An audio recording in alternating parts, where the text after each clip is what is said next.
on top. Yes, I think we're yes. live. Hi, Raymond. Hi, everyone. We're live na ba? Nasa-stretch ako kasi ang nangyayari. There's a certain delay. Yes, we are live. Thank you. Yeah, I can see there live. 16, 17 seconds, 18 seconds. Ano na, Raymond? Kamusta? Kamusta ka na? Here we go, guys. We're live. Nagpahinga ako ng 1 week because actually dapat last week ka pa, Eric. I know. Guys, I know. kaya lang masabi sa tao na nagkasakit ako. So there, and here I am, back again. Binitin mo ako last week. Bakit? May pasabog ka last week? Wala. May pasabog. Para namang meron akong pupuntahan, di ba? Wala naman akong pupuntahan. Anyway, just say hi, good afternoon to everybody. Welcome to your 3 o'clock habit. Again, people from Cebu coming in, people from all over the Cheska Weinbrenner is with us also today. And we'll have Eric say good afternoon. Hi, Eric. Good afternoon ulit. Hi, everyone. Hello to all my ka-quarantines. Hello, Raymond. And of course, to all your, I don't know if I should say followers or people who watch you when you do this. So I guess you have a new job right now. So, nag-iba ka na ng profession ngayon? Hindi pa naman. Hindi pa. Malapit na pag wala pang hold. shoot. Naka-on hold lahat. Kung wala pa tayong trabaho by June, tutuloy ko na to. Hingi na po ako ng sponsor sa mga tao na nanonood. Opo, mga kaibigan, kailangan natin ng perang pagkain. Parang ka lang.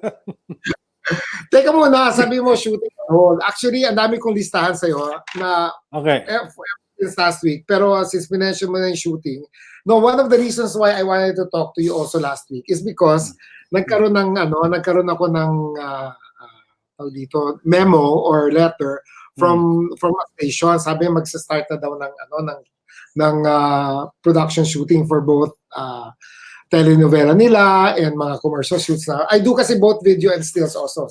So that's why. Pero ikaw, the reason why I wanted to ask you also them is because I saw you talking with Regal. Meron kayong ni Joel Lamangan yata. That was the time. Oh yeah. We had like a screening of Regal movies. Actually, yesterday, Regal also had screenings for Mother's Day because Regal is known for doing a Mother's Day movies.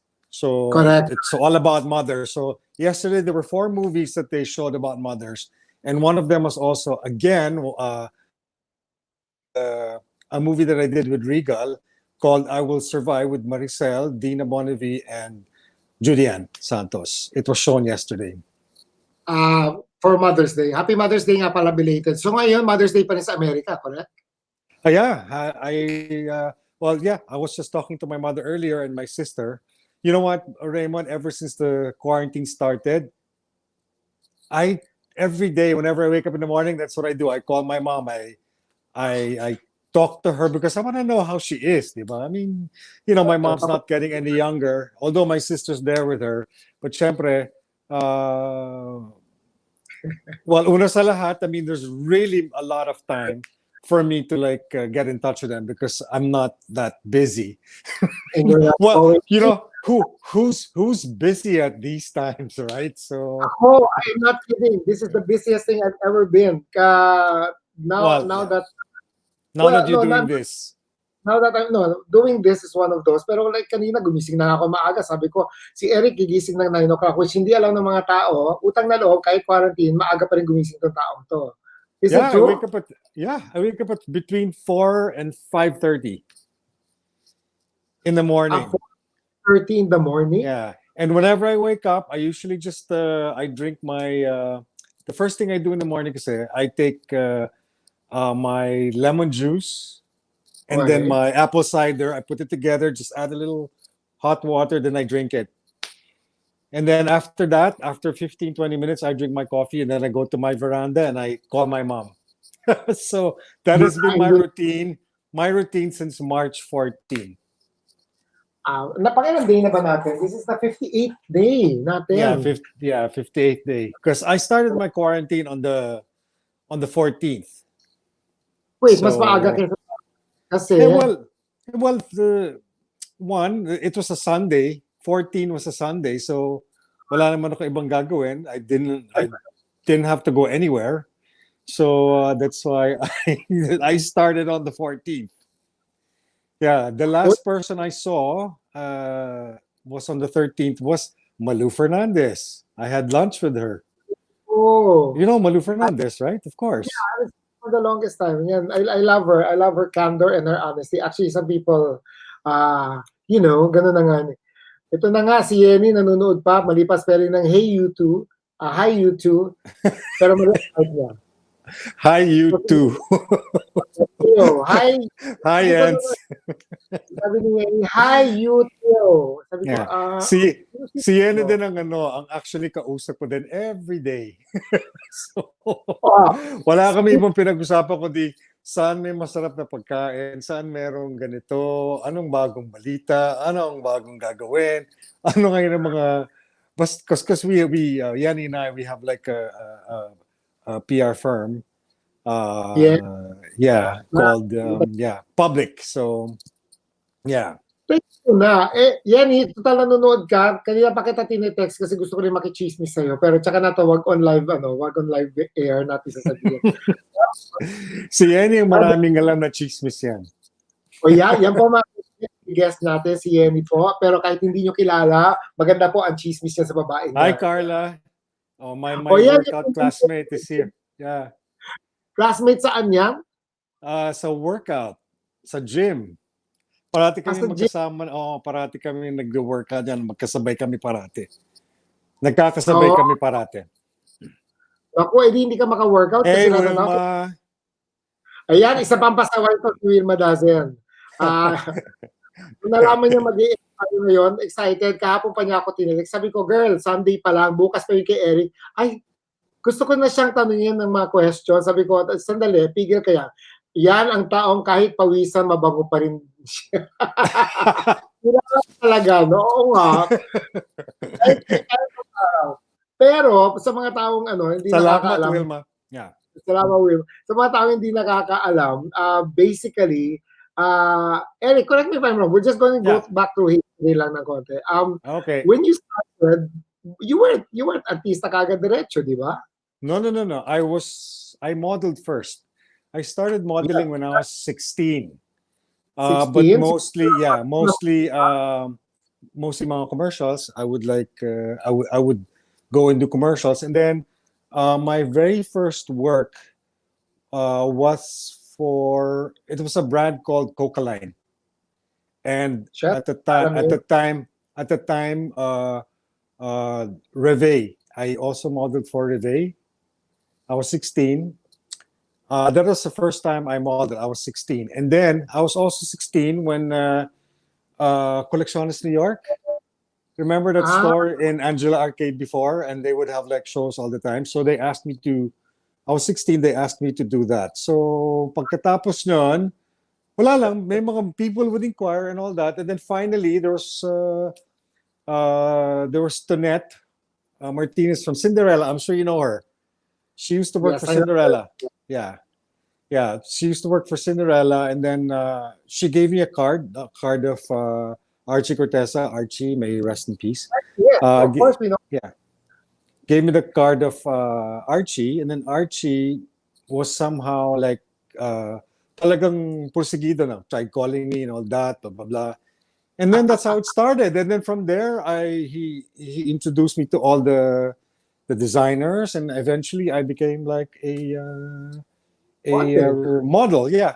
But I was not just doing, kasi during the time, minsan kasi pagka ramp ka lang. There were only a few people who really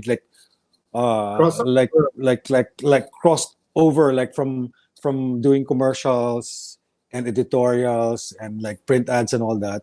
They also did ramp. So there were only a few, who were doing that at that time. I'm not saying that I was the only one, but there were a few.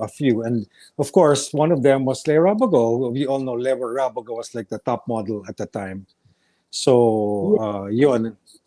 But I just started really early. I started doing ramp at age 8. almost 18.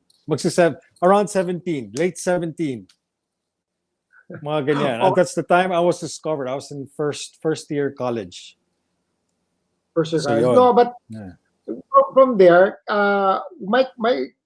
basically, did you use your being a Quizon or anak ni Dolphy? Did you ever No. go straight? My dad did not even know I was modeling. You know what was Really? yeah. During the time, because my mom and my dad, they broke up when I was 15. Yun, that was the time that my mom said, ayoko na, hindi ko na kaya. So, so sabi niya sa daddy ko, you do whatever you want to do.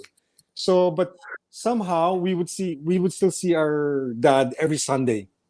Hanggang sa finally, nung mga, yun na nga, after mga a year or two, my dad was going back to the house. We would have lunch at home every Sunday. And then there was one time, so he arrived, nagbabasa muna yan ng mga dyaryo. So there was a time I had a spread for SM. And you remember SM when they do the spreads, they sobrang lalaki. in Manila Bulletin at the time. Was it Manila Bulletin? Yeah, the one with the classified ads. Manila Bulletin. Yeah. Hi, France. Hi, France. Oh my God, the people from way back, they're watching all the fans. Hey, France. Hey, France. I miss you. We miss you. Bonjour. Yeah, nasa France siya ngayon, si France. Totoo yan, Si hindi France to joke. sa France. Yes, I know. I hope you're be safe there. Be safe. Anyway, so what happened was, so my dad opened the newspaper. Pagbukas siya ng Manila Bulletin, di ba remember ang SM at the time, SM department store, when they place ads, yung buong editorial section, half page yun, half page, siguro mga 8-10 pictures, di ba? So when he opened the first page, Eric, ikaw ba to? Sabi ko, yes, Dad. Pag sunod-sunod din ng page, ikaw ulit ito ba? Sabi ko, yes, Dad. Sabi niya, Dad, campaign yan. Sabi ko, parang I said, that's like about 8 or 10 pictures. That's a campaign that I did. Okay. So nagmo-model ka pala. Sabi ko, yes, Dad.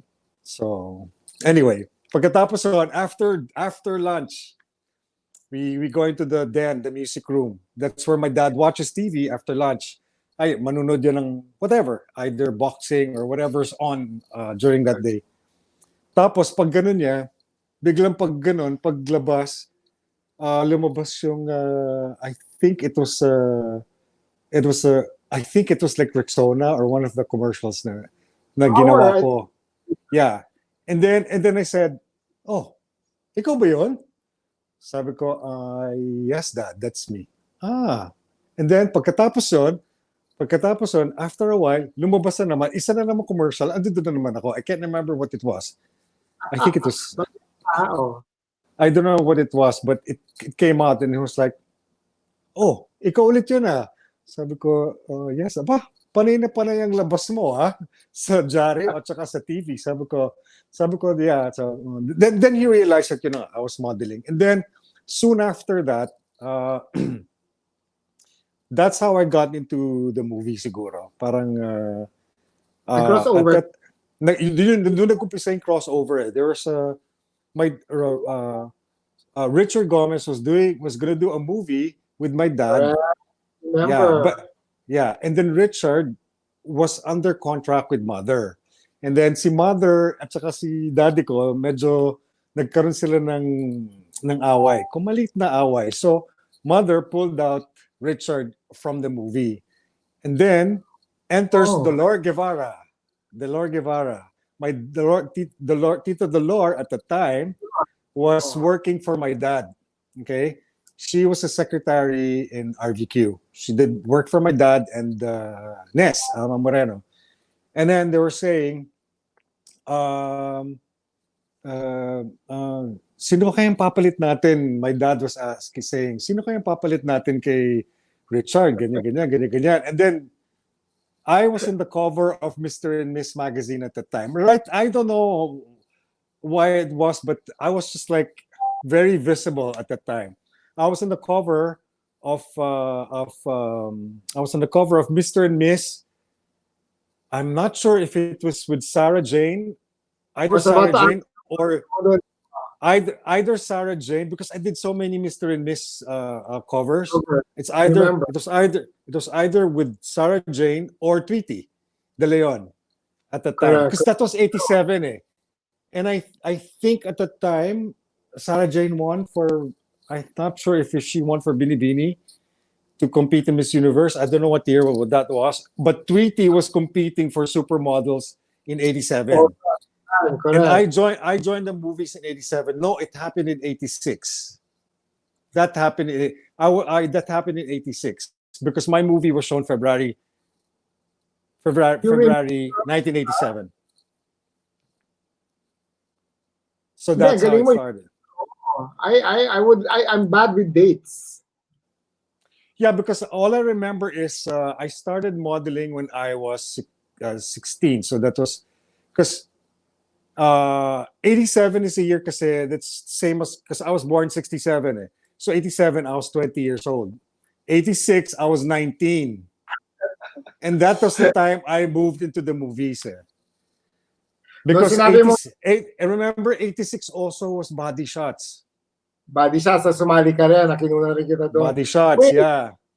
ang nakakatawa dito is that maraming nagtatanong na questions. Nung sinabi mo 1967 ka, Oliver Bata, one of our viewers also, is also asking back, how young are you? Pero bago niya natanong to in here, nag-PPM tong mga ibang to. At sinabi niya, nahiya ako magtanong because parang hindi nagbabago si Eric Quizon. So can you ask him? Sabi ko, why don't you ask him in the comment section? Sasagutin naman niya yan, Diyos ko.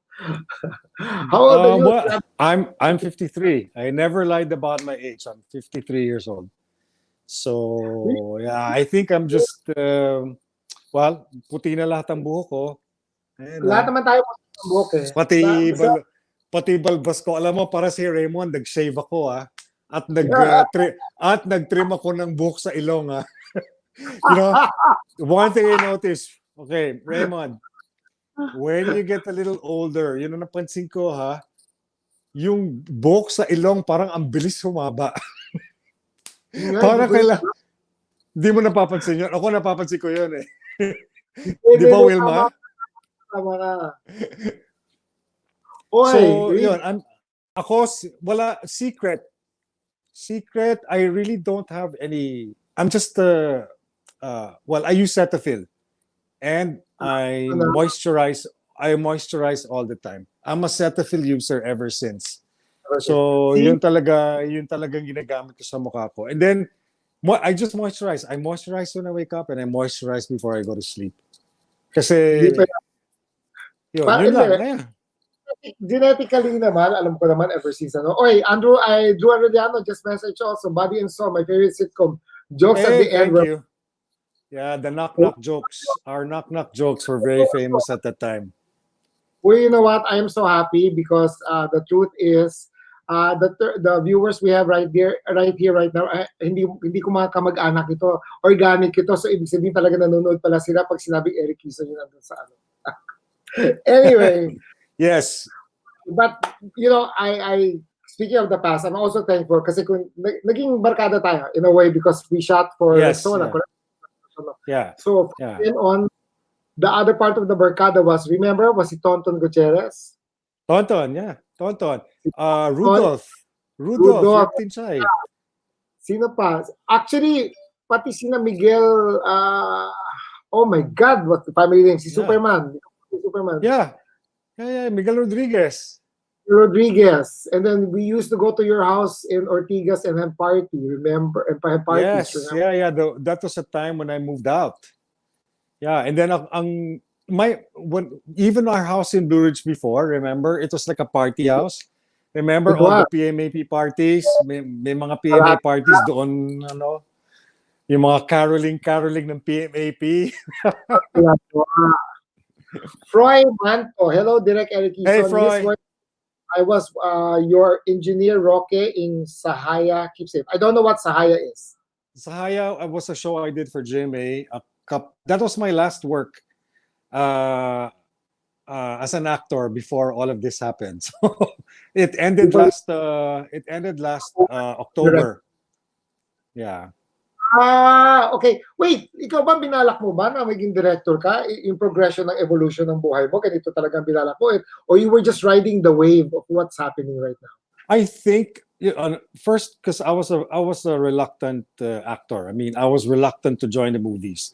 The reason why I joined is because my dad was able to convince me, and he said, "What do you want?" And I said, "Dad, at that time, of course, all 18-year-old boys or 19-year-old boys would like to have a car, right?" So I said, "I want to have a car." So he bought me a car. So I was convinced. So binigay sa akin ng daddy ko kotse. That's why I ended up becoming an actor. And I told myself that I was just gonna do it for 2 years and then I'll go to med school. But Mm. wala. Ang ending talaga, I guess I ended up loving what I was doing.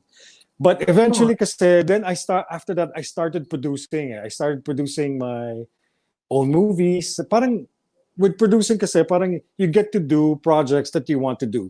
So, in one of my very first ventures was like it was a television movie called Love Daddy with my dad, Charito Solis. I remember. My dad, Charito Solis, Don Sulueta, and myself. Directed Correct. by the directed by Peke Galiaga. God rest his soul. Direct, yeah. Yeah. Direct Peke is one of my favorite directors.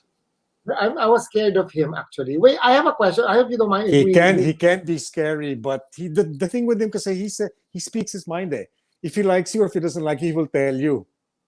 I So did. yeah, I was just scared basically. So kumapit talaga ako kay Joey Reyes every time Pepe was there. So I was a student of Joey Reyes. He was introducing me also because I'm a film major. And that's the reason I got to get to go to these mga places that people weren't normally. Wait, you know what? Sabi mong Don Soleta, that was also part of our barkada. That was such a group. Remember, yes, we were yes. shooting Don Rival, Sur, on tour. We were all riding the Ferris wheel. Ako nga, photographer ako na wala akong alam yes, sa ginagawa ko. And yeah, yet, yeah. you guys were very welcome with everybody. That was a good, wholesome group. And I met Wholesome because we weren't doing anything that was...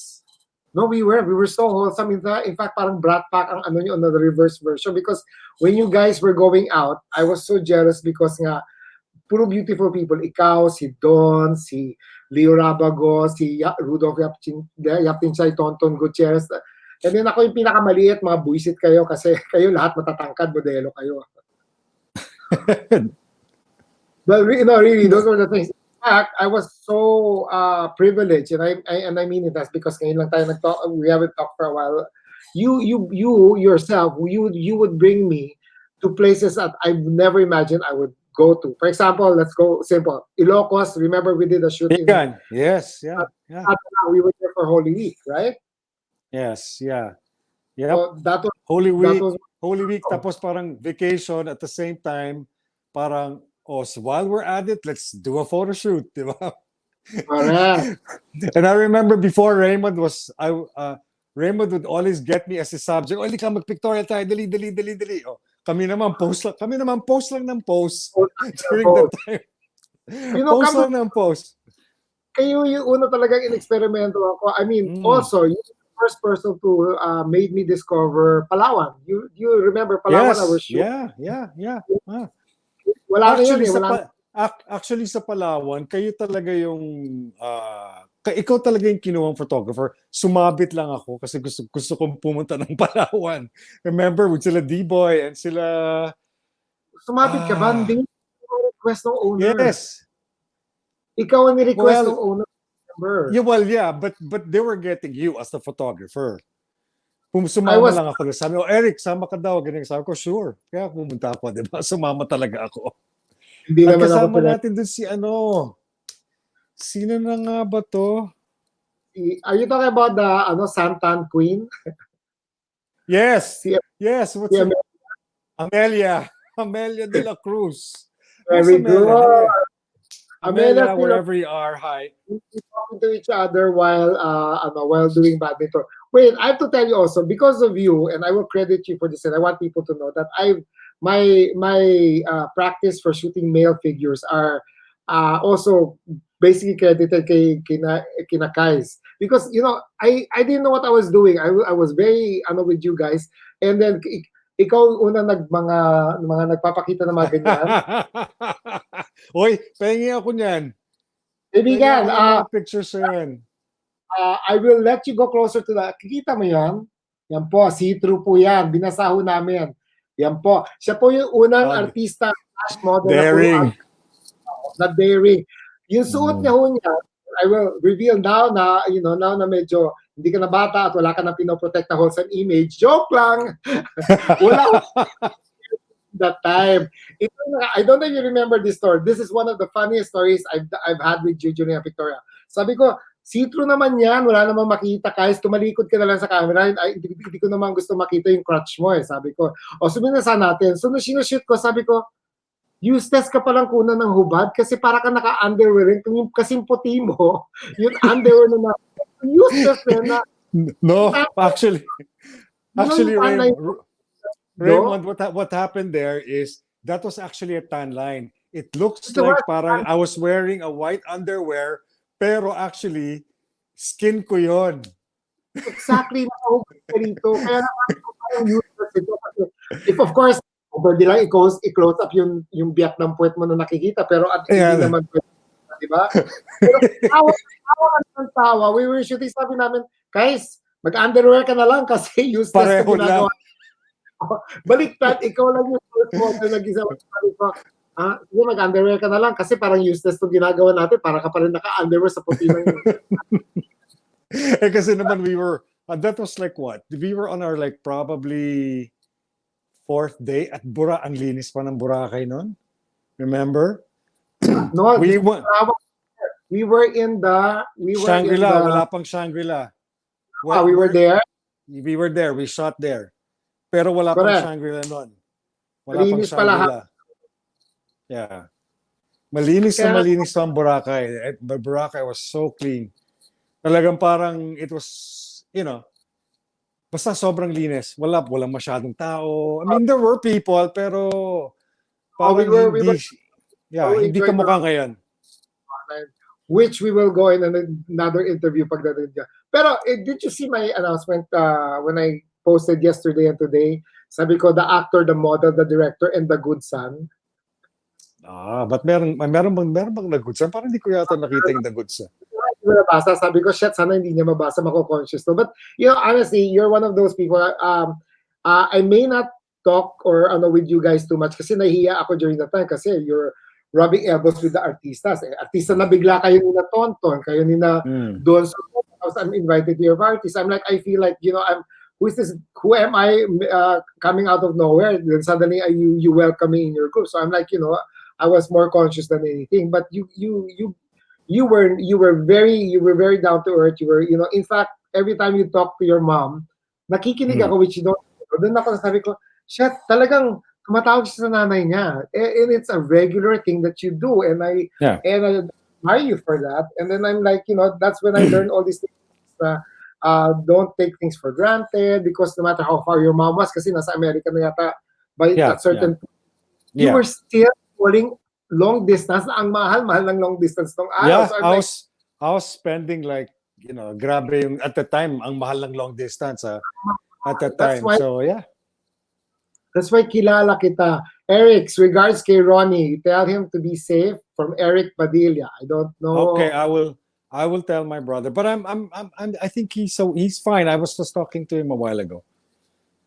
Kasi meron din kaming parang sinali namin sa parang Viber group yung mami ko, kami magkakapatid. So meron na mag-Viber nanay mo ka pa. Yeah. No. Tinuruan ng kapatid ko, tinuruan ng sister ko. Yung sister ko kasi techie At least kasama. Ronnie Origan is from Oman and he's saying hi. He's watching from Oman right now. It's the Sultanate of Oman. Sabi sa'yo, marami tayong imported. Hindi ko anak sa mga nanonood. But thank you guys for watching again. I'm back again and nagsasabi sila, finally you're back. Na-miss namin kayo. Again from Japan, Tokyo, si Anthony is watching. Keep safe. Need to escape for work. Ay, hindi na siya makakanood. Sorry. Thank you. Ah, Thank you, guys. Thank you, guys, for watching. in pahiram ng isang umaga, super giring nila ni Ate V. Actually, I'm a fan of Ate V and pinabili mo ko ng pahiram ng I, isang umaga. I am a fan of ATV as well.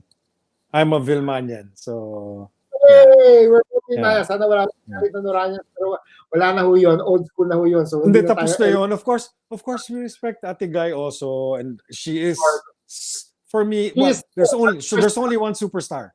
Siya only yun. one super. Yeah. Ako rin. It's just that kasi me and Ate V, parang nagkaroon kami kasi we became tight-knit. We became very, very, very good friends. Naging magbarkada kami niya ni Ate V for a while.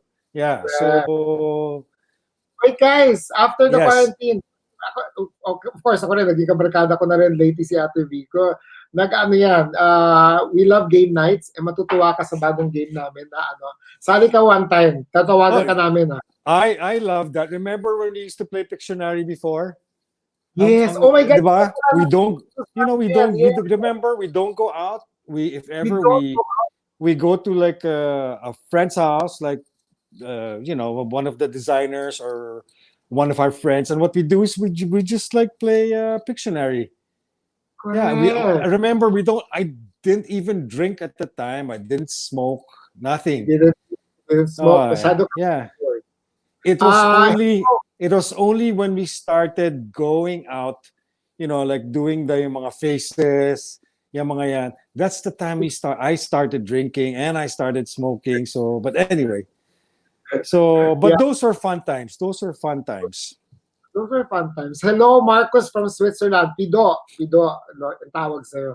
Marcos, answer my DM with you because I want you to be my correspondent for Switzerland. May balak kasi ako correspondent all around the world, and these are my people. Uy, Pilar Mateo is watching. She's saying hi. Hi Pilaru. Kamusta na? Ano na balita? Loyal watchers natin dito. Guys, love ko yan si Pilar. Ever since I started, kaibigan ko yan si Pilar. For me, Pilar is one of those people who actually supported me also during my lahat ng exhibit, nandiyan siya lahat ng, even if I don't need a write-up, sobra siyang sa akin. Sobrang, I cannot say thank you enough for Pilar, actually. Candice from Cebu is asking, I used to be besties with your sister, Donna, in elementary. We used to live in Blue Ridge. Oh, wow. Also, I grew up in Blue Ridge. I will, Candice. I was just talking to her a while ago. So of course, syempre, when I talk to my mom, my sister's there. So, kasi wala din naman talagang wala din naman trabaho lahat sa Amerika. Lahat, din, di ba? Sarado. So, whenever I talk to my mom, kausap ko din si Donna. Ang natin yan. Anyway, so, going back sa atin. So, I wanna the Ate V, you have both, since you have the privilege to actually act beside all the good actresses in cinema. I'm sorry for I'm not talking about this generation. You're talking about the classics, like you're talking to Ate V, Maricel Soriano. My God, all your movies are like Lorna Tolentino, for that matter. I mean, I think, Raymond, we were lucky, our generation, because during the time, the 80s and the 90s were considered like the golden era of Philippine cinema. That's the time when every week there's like 3 movies being shown in the cinema. There was Seiko, Viva, and Regal, and sometimes Regal will have 2, Viva would have 2. So that is a time when there was so much work for all the actors, and hindi ganun kadaming artista nung time na yon. Kumbaga, ang maganda pati kasi sa amin, imagine, I was still very young, bago ako, but they pair me with Ate V. They pair me with Snooki. They pair me with so we were all, one thing good at the time is that we were all, and then the younger girls were being paired with the likes of Christopher De Leon and Dindo Fernandez, and all these like really good actors, sila Bembol Rocco. So, kumbaga parang there was always that parang crossovers, and then there were also mga parang they were trying to look at pairs. Walang yung conventional na, of course, there were love teams at the time. May mga love teams din. But I think what Regal, Viva, and Seiko did during that time was they were trying new pairs, and they were relying on well, of course, definitely the audience, the Filipino audience will be always fan based. Kung sinong gusto nila, kung sinong paborito nila. I think you cannot take that away from the Philippines. I mean, even in the States, kanya din naman, di ba? Like, they watch movies of Tom Cruise because it's Tom Cruise, or Julia Roberts because it's Julia Roberts, di ba? Pero I have to interject also at this point na even if may mga ganyan na love team, pero Ate V and you were not love team. You and Maricel were not love teams. And yet, you, in fact, magkapatid tayo magkapatid ba kayo sa John and Marcia? Wala ka sa John and Marcia. That was my brother Rolly. That was your brother Rolly. But the point was, it was not conventional. And even if story pa lang at sinabi na ng tao, oh my God, manood ka nito, grabe yung storya, people didn't care. There was good material. Okay, of course, may mga favorite tayo na up to now, no matter how campy it sounds, pero parang Regal Films, may song and dance sa ending. But it didn't. My dad's movies are all like that. Diba? It became a cult classic na tipo bang now, when people are saying, oh, dapat sa ending, dapat may musical. Ano tayo, Regal? But it was good because there were so many categories. I'm saying it because I'm such a fan of all the film film production, from Regal to Viva to sino pa ba? Wala pang Star during the time What do you mean walang Star? Wala pang Star Cinema, wala pa Wala pang Star Cinema. Wala pang Star Cinema. Star Cinema started, I think, like late 90s. Late 90s na. Tama. Kasi 80s, 90s ang height na ang dami nating my question to you, kasi you're a director, you're a producer, you're an actor also. What happened? What happened to that generation when we were waiting, and I'm not kidding, we were waiting for good stories. We were waiting.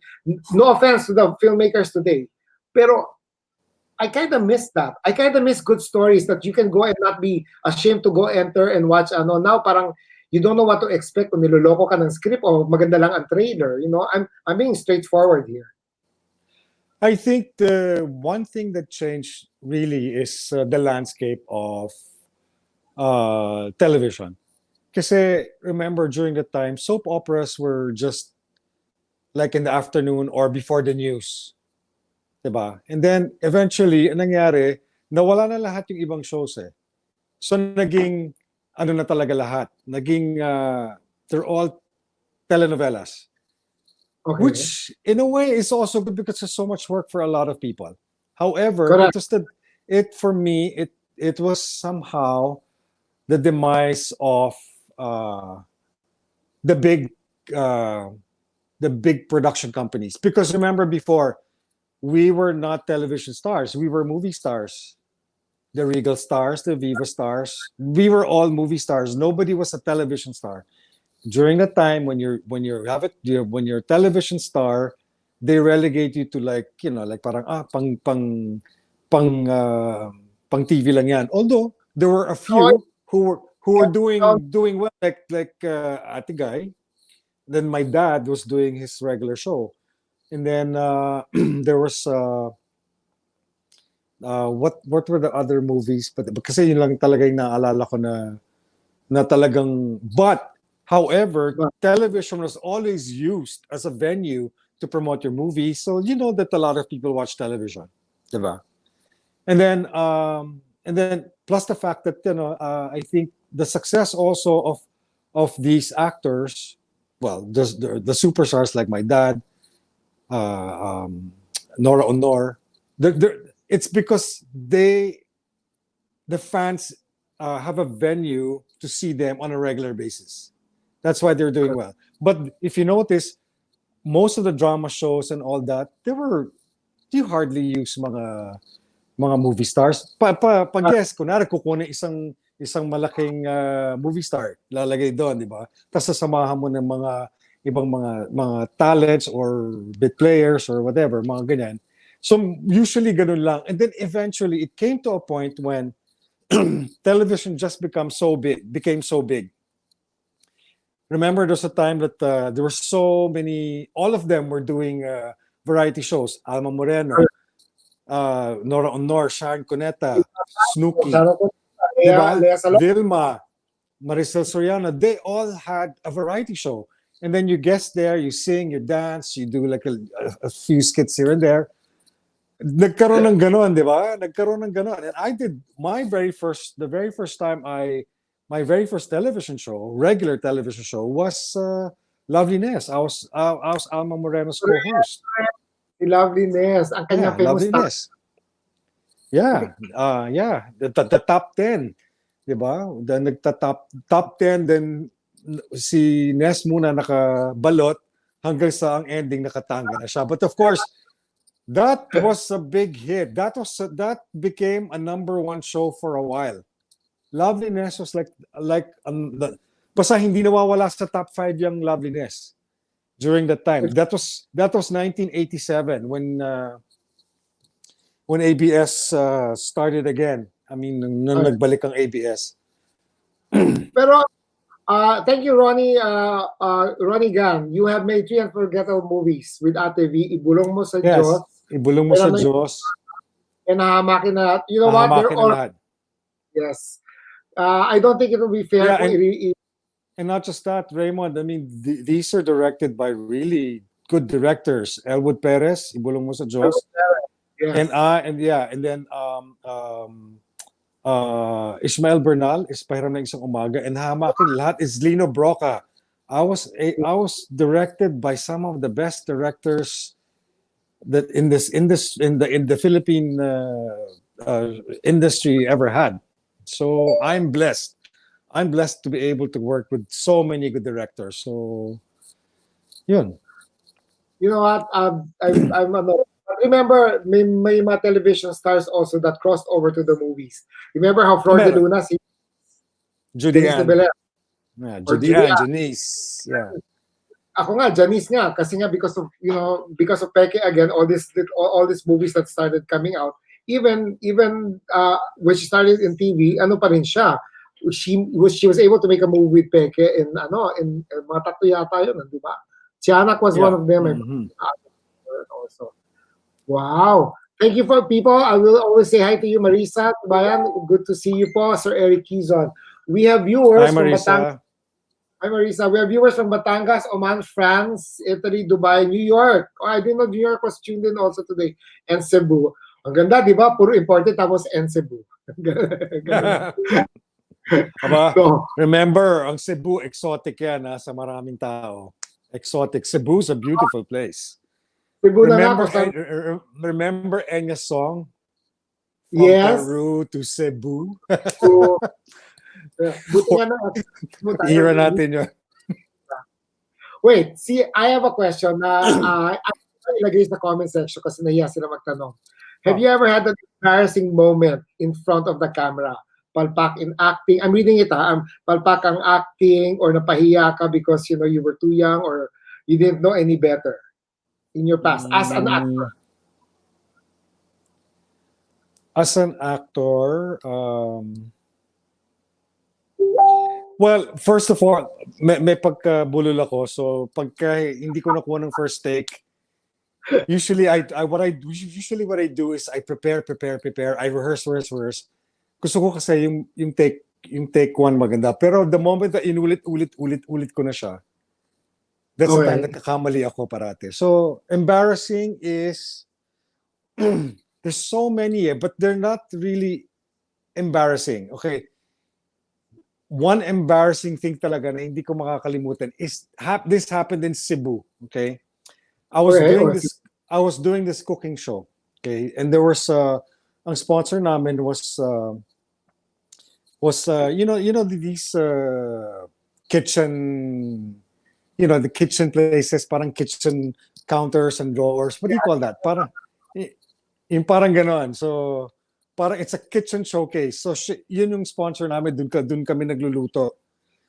So for some reason I really had to go to the toilet, and my stomach was like talagang krok gumagano. So sabi ko, I really need to go to the toilet. So sabi ko ganyan, there's there's a Jollibee there, and sa tabi lang. Okay, sige. So dinala ako ng staff ko, dinala sa nagpaalam kami sa Jollibee, pwede ba magamit yung banyo? Sabi, sige. Anyway, to make a long story short, nagawa ko na yung dapat kong gawin. I did my number 2. So, pagkatapos yun, okay, I had to wipe my bum, of course. Ang nangyari, yung toilet paper, hindi siya naputol. Okay? Yung toilet paper, pagtaas ko ng pantalon ko, sumabit sa pantalon ko. So when I was walking out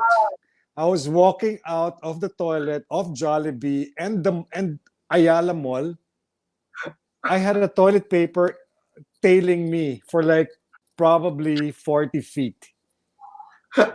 So parang lahat ng tao nung time na yon, alam nila yung ginawa ko. So I was so embarrassed. I mean, for me, yan yung mga bagay na, isa sa mga bagay na hindi ko makakalimutan.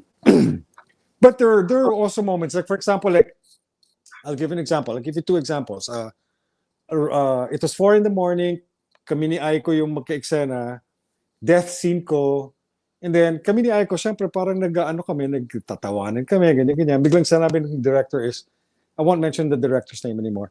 The director said, action. Pagkatapos on, parang somehow the director was not happy with our work, no? So, the director really opened the door of the van and started cursing at us. Punyata kayo, ganyan. Puti, ay, nyo, ganyan. You know what? I actually got mad and I went to the director and said, Direct, if you have a problem with me, you tell it straight to my face. Do not ever curse me again or include my mother again.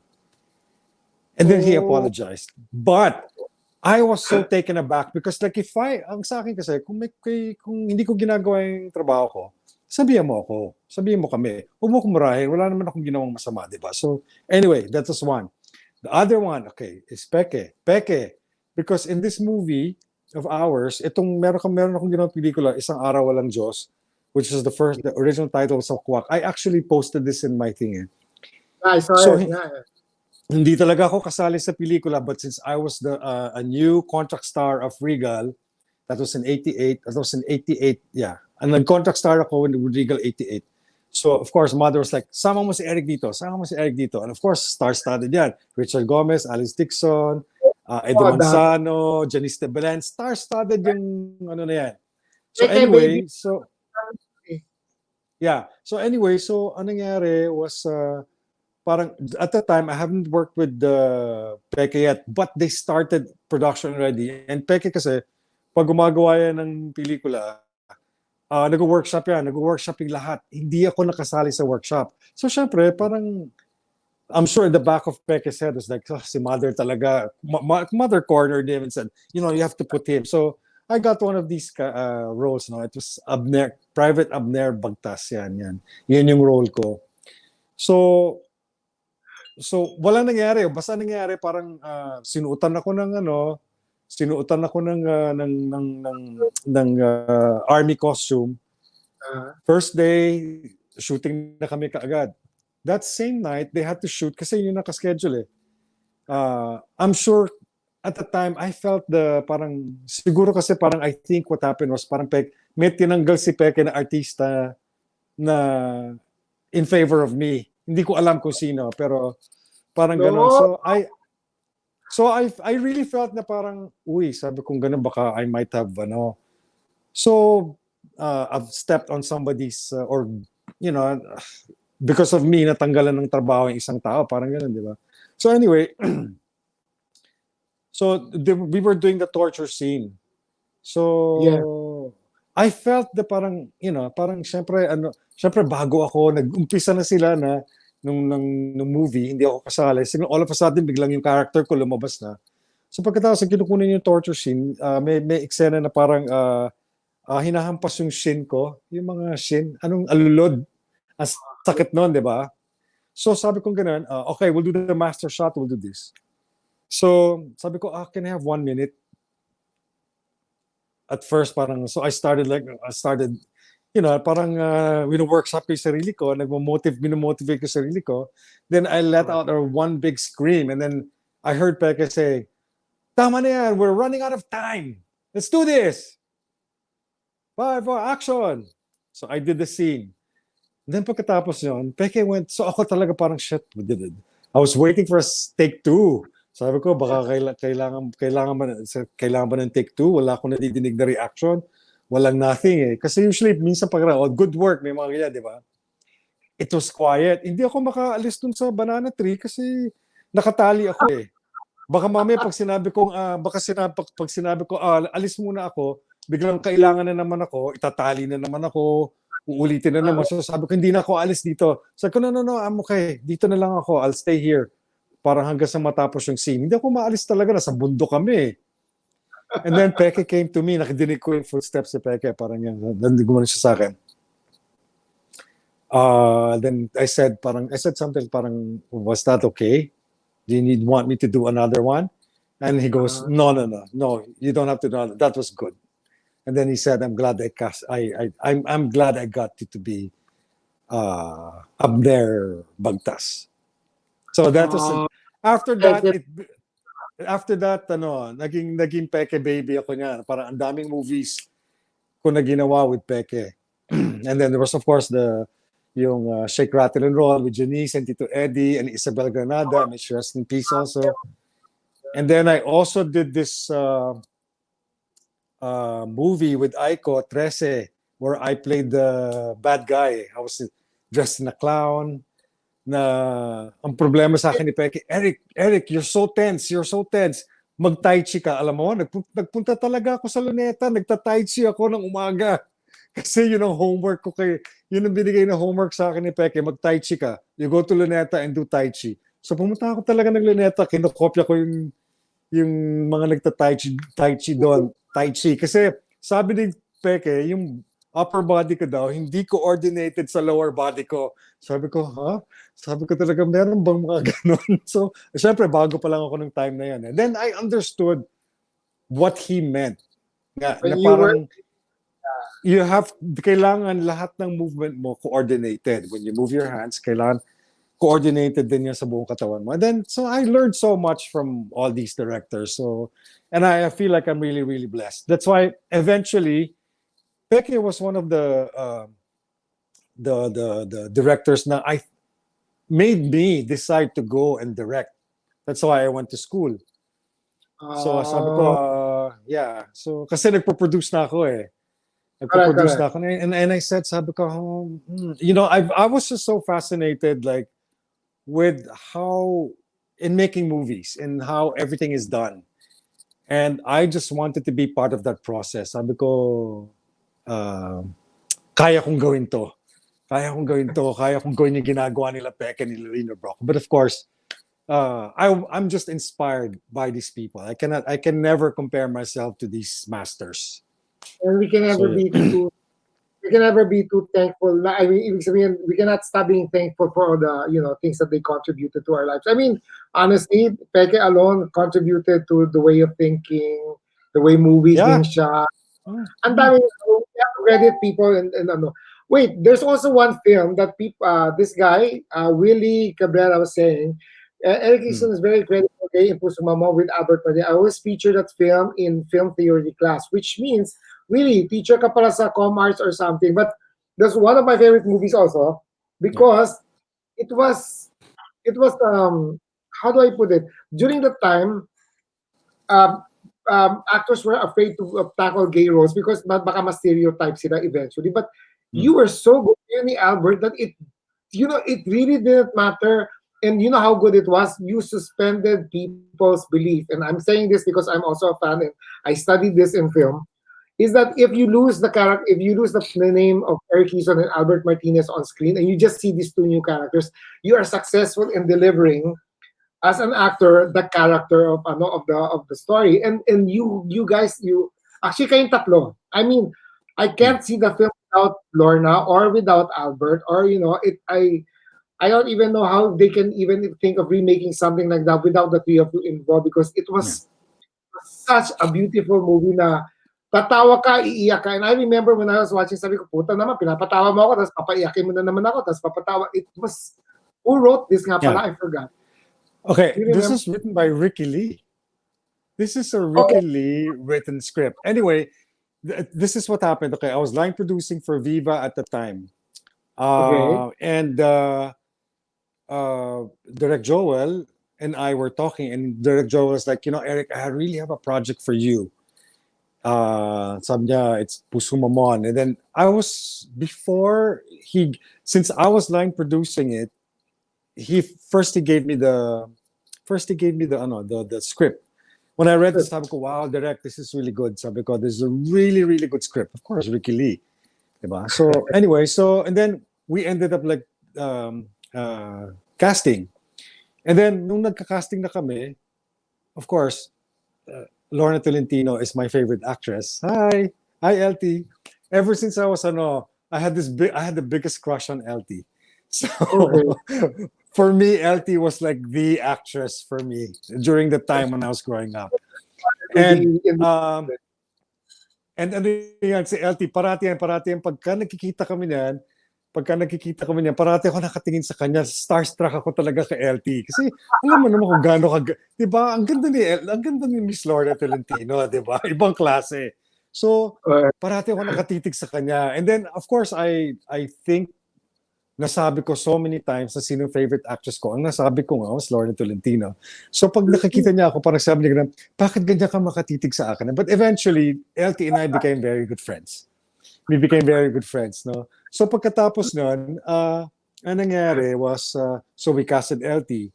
And then, syempre, yung guy, there was no other choice. It was like when Direct Joel said, Albert Martinez sub, then we were all like, yeah, perfect. Then we just had to ask Albert, and Albert said yes. Ang maganda kasi dito, there was a chemistry between the three of us. I think we were three actors who really loved and enjoyed what we were doing. And we trusted our director, of course, Joel Amangan. I mean, he's one of my favorite directors as well, one of the best directors the Philippine cinema has ever had, or has. And nung time na yon, ito na yung nakakatawa niyan. So, well, hindi siya nakakatawa. It was, what happened was, on our 4th day of shooting, that day was just scorchingly hot in the Philippines. And then, of course, the cinematographer was Romy Vitug. You know naman si Tatay, di ba? Tatay Romy, di ba? Nilagyan ng plastic yung buong bahay. Oh no! Yung plastic na walang glare. You know that, di ba? Yung plastic na walang glare. Yeah. So yung buong bahay sobrang init. And we were doing the Bongga Kaday dance routine. Ginagawa namin yung Bongga Kaday dance routine.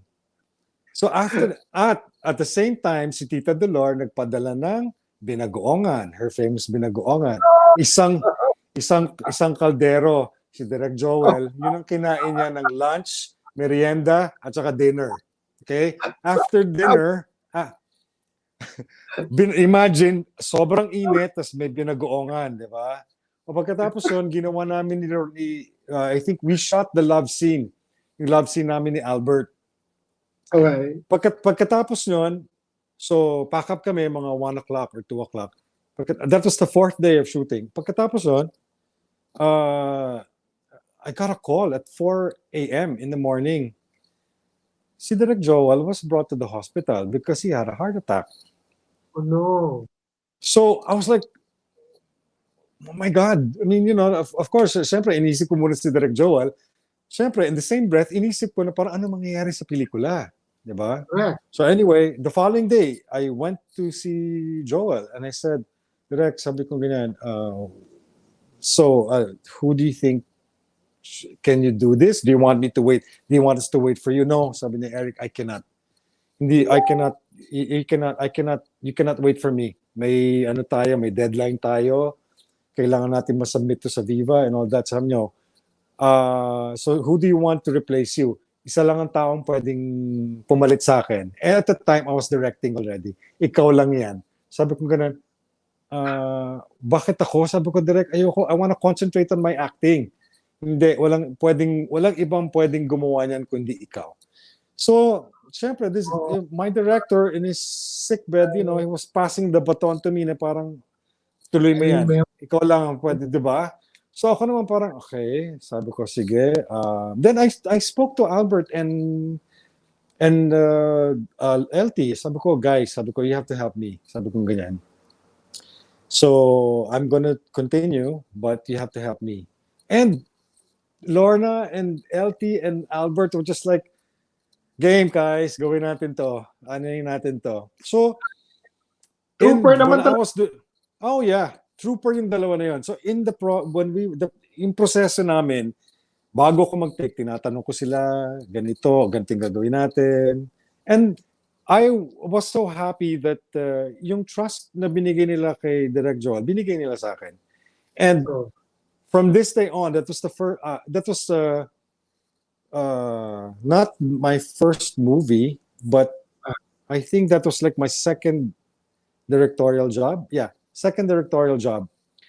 Yan yung pangalawang movie na dinirect ko. Tapos, I've never received so much praise, reviews, both as an actor and as a director. Yung praise na nakuha ko sa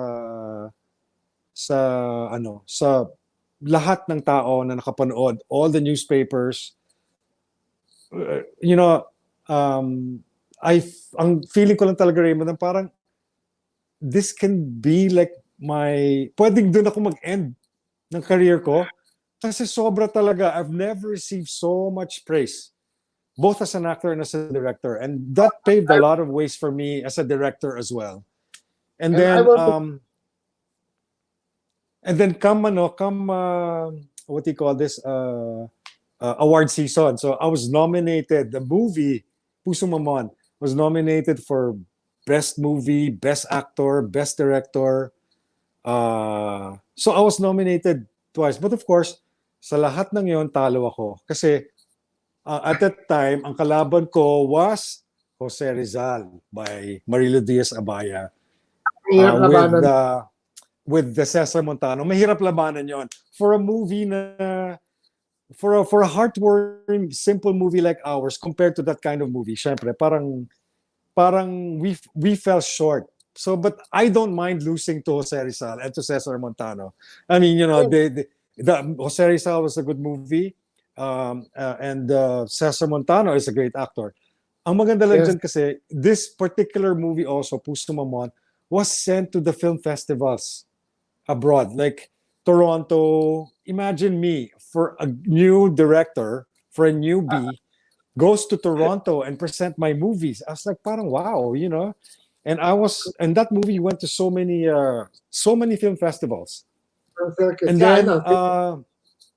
then just to be able to do that, for me was a really, really great achievement for me as an actor and as a director and as a producer as well. So, kumbaga parang yan ang nag-ano sa akin eh. Yung Puso Mamon talaga, yan yung parang nag-pave ng way sa akin. It was a very, very good film. Yun nga lang, I agree with you. Medyo, pag sinabayan mo Rizal, mahirap manalo over Rizal. And in fairness, I mean, you will give it to them. But you know what? Regardless of what had happened at the time, it's still one of those movies as people are. Wait, I have a question dun sa ano. Why can't we have like a channel? Kasi Regal is showing mga old ano. Why can't we have like a channel in YouTube where all our Filipino films, the good ones, you know, that we've done in the past, can be shown again? Kasi you have to admit, the medium of showing it in the movie houses right now, medyo mahirap na with social distancing and all this shit that has been happening with us because of the virus.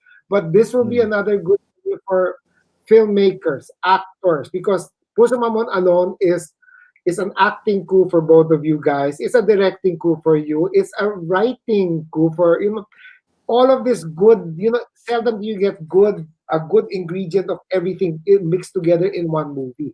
In fact, the most noticed and award-winning scene. Alam mo ba yon kung anong mas award-winning scene mo dun sa movie?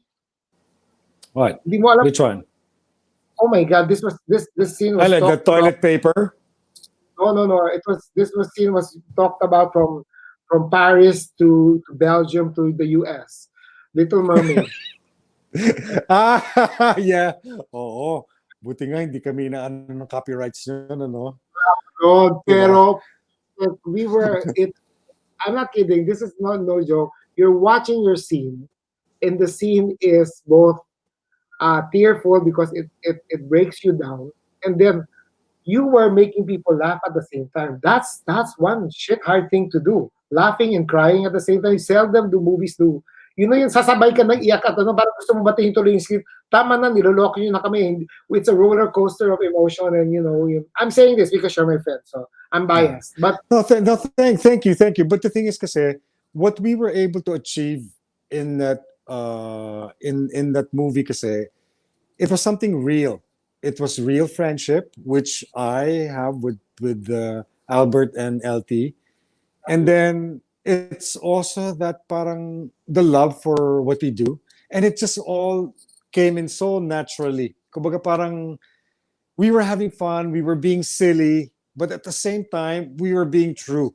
That's why people were getting us. We were touching them. We were touching people's lives or in their hearts. So and the funny part, the thing, and I'm gonna say it straight out loud, is because some people thought it was a gay film, but if you break down the characters, it was never about gender. It was about love in its mhm. purest form.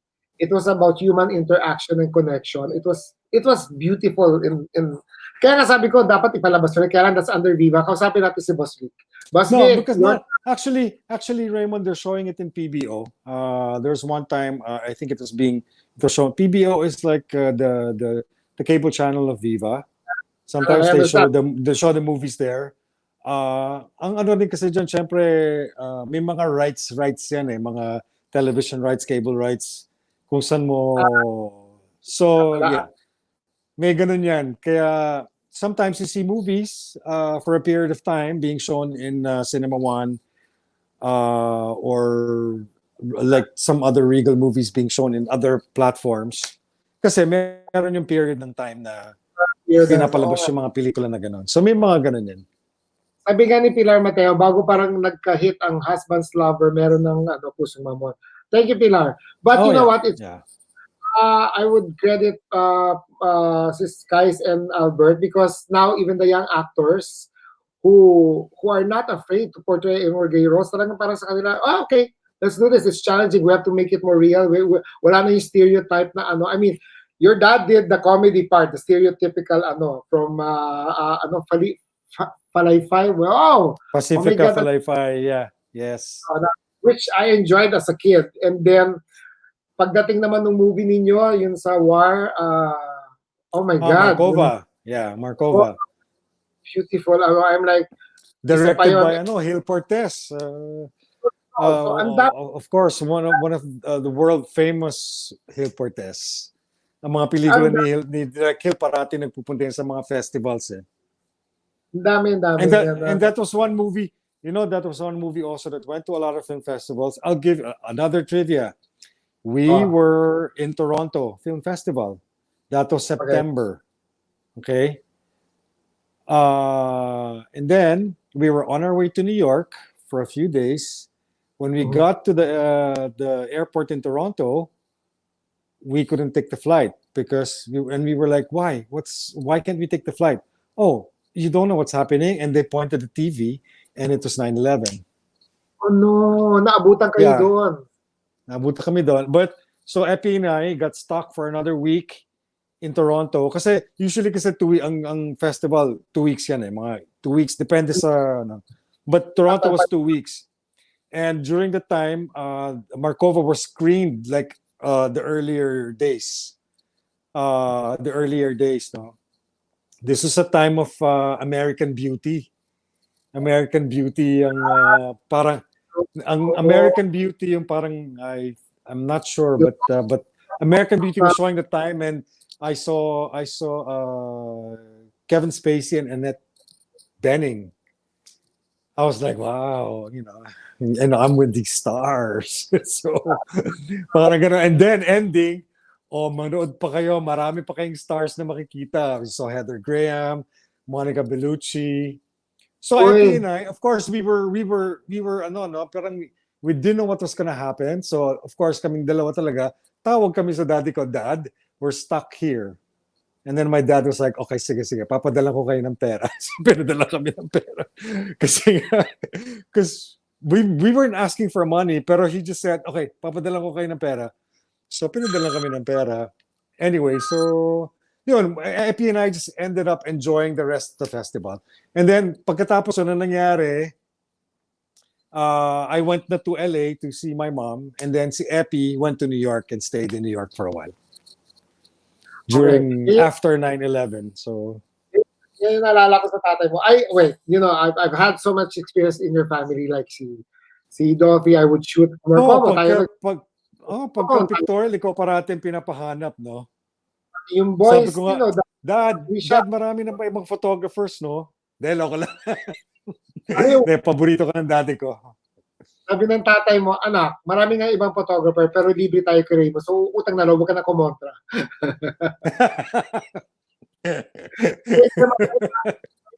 Tatay ko, kaya nga when he passed, I'm like, oh shit, sabi ko, and that was one of the last pictorials we had pa naman that time. Wait, we're gonna end in a few minutes, but one of the things people want to know is that, sige, it's like AIDS, we're in a pandemic, there's no vaccine, AIDS up to now, wala pa ring cure. It's gonna create a new, ayoko na magsabi ng new norm, kasi suka-suka na ako sa term, the new normal, ayoko na, but the truth is, what's next for us? Kasi, okay, your side as a director, paano na tayo mag-shoot ng movies? Ngayon kung we're limited to 50 people to shoot this, and then people are gonna get more creative, obviously, because it's not gonna stop us from working. And then I just saw now, this is not plugging, but I just saw now in I1 TV that I think ABS has a new movie that's entirely shot by the actors themselves in their own quarantine. Ano, I saw the trailer, it's very interesting. I forgot the title, sorry po. But kayo, you guys are talking to Regal. You're a Regal director as of now, am I correct to assume? Or are you, ano pa rin? Once a Regal baby, always a Regal baby. But yeah. I really don't know. Honestly, well, making movies kasi is real. It's like real time on film or on video. It's like real lives on video. So how can you come up with something that is real if you're going to be 6 feet away from each other, or if you can't hold hands, or if you can't kiss, or you can't show anything. So it is going to be difficult. But yes, being directors or being creative people, we might come up with something. But until when? Diba? I mean, you can't just have like a kailangan pa rin siya talaga. It's sad, but I think this our industry is going to be affected. Now, there are guidelines naman eh. I mean, I think the best thing to do lang talaga is to make sure that the people who are going to work have been tested, or at least like if they're gonna do something, all of them will be quarantined in the place where they should work, and just do it straight, dire-diretso, and then try to finish a project amongst yourselves, diba? You can finish, pwede naman eh. Pwede naman gawin yan. Pero, imagine mo pagkatapos yung ika-quarantine mo ulit yung sarili mo. Diba? Parang how difficult is that? Well, I'm sure we'll find out something eventually. But it still sounds good because most of the Hollywood productions that I'm familiar with, if they go on location, kunyari, nagsushoot sila sa New Zealand, tiga-Hollywood silang lahat, nakakulong like, nakakulong sila na how many months, and then after that, tsaka lang sila uwi sa nila. So parang ganun rin na nangyayari. So baka nga mas maganda. Baka nga mas maganda ganun. Kaya lang it's gonna be more costly because you have to, well, I'm speaking as a producer. Sure. as Correct, well, correct. no? Because the moment you put everyone in a place, excuse me, you have to pay for accommodation, transportation. So may Food. mga added expense na ganyan. So mas lalaki yung expense mo. Syempre hindi mo naman pwedeng itras sa basta-bastang uh, lugar lang yung mga artista. You have to, syempre bigyan mo naman ng importansya ng konti. But nonetheless, no matter what it is, it's an added expense. And that's going to be daily. Whether you're shooting or not in the place, Oo nga, no? that's added cost. So it'll be difficult for movie producers and the networks. Kasi nga, yun na nga. But it Mataas. is possible. It is possible. Ako sa akin lang talaga, dapat lang talaga mapabilis lang yung mapabilis lang yung testing sa bansa na. Well, of course, even the United States, the most powerful country in the world, is going through this, that they don't have enough testing, di ba? But, however, other countries have done it were able to control it. Thailand, Cambodia, Vietnam, Hong Kong. Sabi mo, Hong Kong also testing kit na nabibili. Tama For ba the yung... last, yeah, in Hong Kong, the test kits are available. You can go to a medical practice or to the hospital and ask for a test kit. It's $600 Hong Kong. So that's about that's about 4,000 pesos, mga ganyan, 3,800. Oh, para lang masigurado ka na okay ka, di ba? I mean, what's... Yeah. And in the last 19 days, Hong Kong doesn't have any they don't have any new cases. Okay, that's But nice of course, to hear. but Hong Kong is a small country with 7 Compared point to us. something, 7.7 million people, and they're contained in a very small area. I mean, very small area. And then plus the fact that they're first world country, so may pera sila, diba? To And do. but they were able to do it. Ang sa atin kasi, I mean, we are just so, like Metro Manila is so dense and at the same time so poor. Yun lang yung sad doon, Raymond. Kasi, syempre, who can avail of a 4,000 test kit, diba? Nobody can, not the regular one can afford that, diba?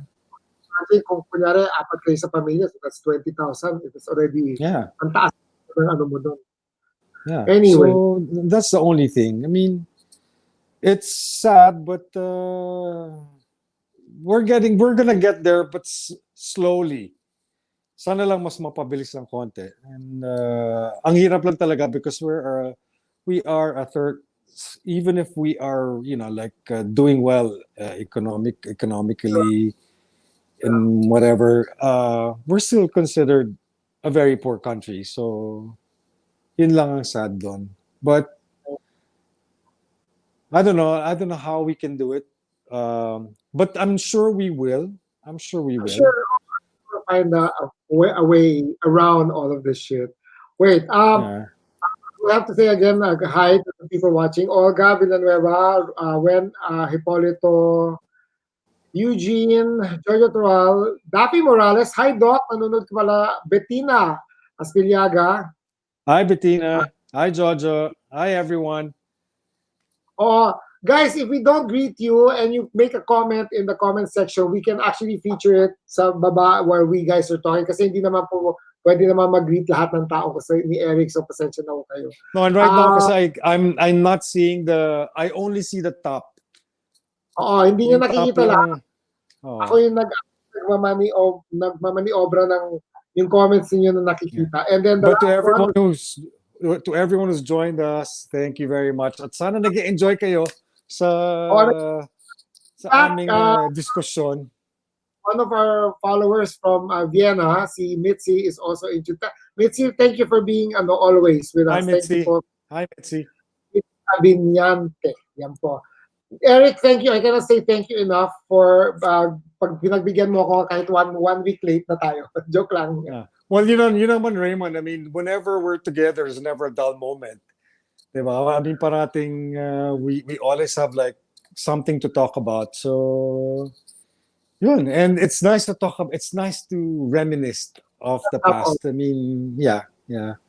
I mean, of course, They have, some people will say, wala na yan, tapos na yan. But no matter, hindi na baling tapos na, pero they were all very good memories. So, only that. and Remember, it's something that you'll always back and you'll never forget, diba?